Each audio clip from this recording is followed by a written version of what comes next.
Well, good morning on this overcast, rainy day. I've been asked to do a video about what I call my little car. I did one a little earlier, did a video a little earlier, but apparently I talked too much because it was so big I couldn't download it. So I'm going to try again and talk less. So anyway, this car, as I say, I've had it for about 3 years. I didn't really take it to car shows and stuff. I don't like to sit around there all day. But what I did, just driving around and took it to parades. One of the things I enjoy about it is, although it's fun for me to drive, I get a big kick out of the reaction of other people. You know, if I pull into a gas station, it seems always somebody will come over and want to take pictures of it. Driving down the street, people wave. One time I stopped at a traffic light and a guy pulled up beside me, and he started yelling some stuff. I mean, he just loved the car, but he was like hyperventilating. I couldn't even understand what he said, but I knew he liked the car. So anyway, you get those kind of reactions. That makes it fun. And then you know, I've ridden it in parades with my grandson, and then also, you know, I've had some friends ride with me in parades, and pretty much that's what I do with it. But I've decided to sell it. And the reason I've decided to sell it is I'm out of space. My wife's car is gone right now, but in addition to that, I have that car, I have that truck, I have that boat, and there's another boat behind that table. So I'm out of room, something's got to go, and so I'm going to part ways with the little car. But let me tell you about it anyway. It's a 1927 Ford body. Which is kind of neat for me anyway, thinking about 1927, somebody was actually driving this. You know, it's not a kit car, not fiberglass, it's metal. When I got it, well, let me tell you, first of all, the body is a 1927 Ford, but the motor is a 350 Chevy engine. And when I asked the guy about why the Ford body and the Chevy engine, he said that he put a Chevy engine in it because he wanted to make sure it kept running. His joke, I guess. Anyway, so it's got a 350 Chevy. When I bought it, it had 3 2-barrels on it, which looked pretty neat, but it didn't function very well. It didn't have a choke, so when I got in the car and it was cold, you had to feather the gas until it warmed up. Just you had to sit in it and do it. So I thought I'm going to get I decided to get rid of the 3 2-barrels. And I got an Edelbrock center manifold with a 4-barrel carburetor. Now it's got an automatic choke and runs great. Runs really good.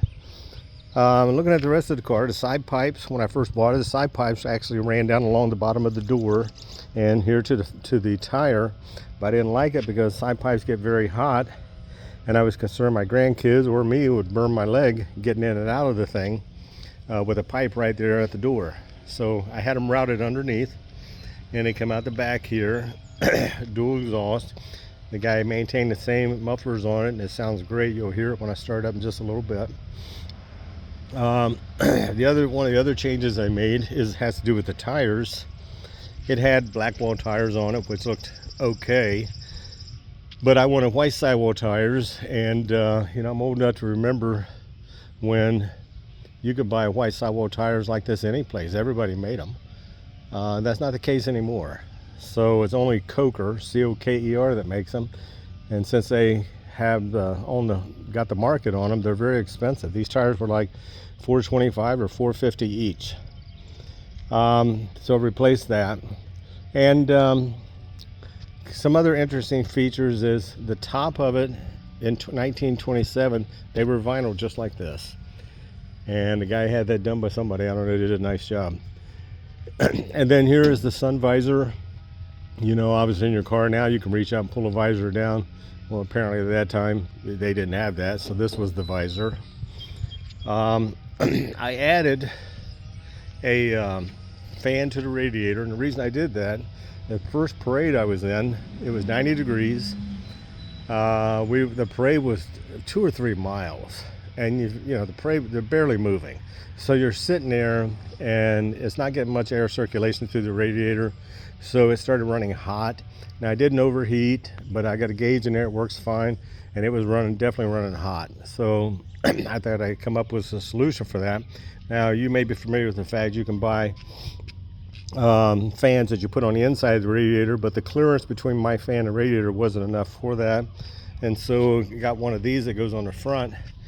Now, it can be easily taken off. It doesn't have to stay on there. You know, I could put it on just for parades if I wanted, because it just unhooks right here, and it's got a couple zip ties and it comes right off. But since it's black and it blends in and it's not really very noticeable, I just leave it on. Along with that, I added a switch inside, which is very aptly named parade fan. So when I'm in a parade, I pull that on and the fan starts activating, and when I ran it, the temperature stayed just normal through the whole parade this time. Since we're inside the car, there's the steering column. It's everything works. I mean, the turn signals, it's a tilt steering wheel. The steering wheel came out of a Corvair. I have a list that the guy that built it provided me, where a lot of the parts came from different vehicles. I know there's like a Ford Torino rear end or something. I mean, he just put together a lot of different parts, but it came together to be a very nice vehicle.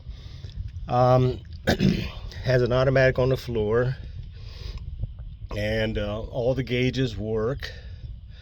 Everything has a wiper here, which when I turn it on here, you can see that one wiper. I know the only time I've used it one time, it started raining. My granddaughter's in here and she laughed because it was kind of little, but anyway, it's very effective, works fine. And then looking at the inside, the seats are padded, they adjust back and forth. In the back, it's all carpeted, and has two boxes here. The one box over there has the battery in it. This one's just empty. There's not really room for a person to sit back here, even probably a kid with their head up. It's just not much clearance. But it is a place you can put, you know, if you have lawn chairs you want to take because you're sitting at a car show or something or anything like that, there's room for that. And if you look at the ceiling, it's done very nice with oak trim. Got speakers in it. And then moving back to the front, there's an overhead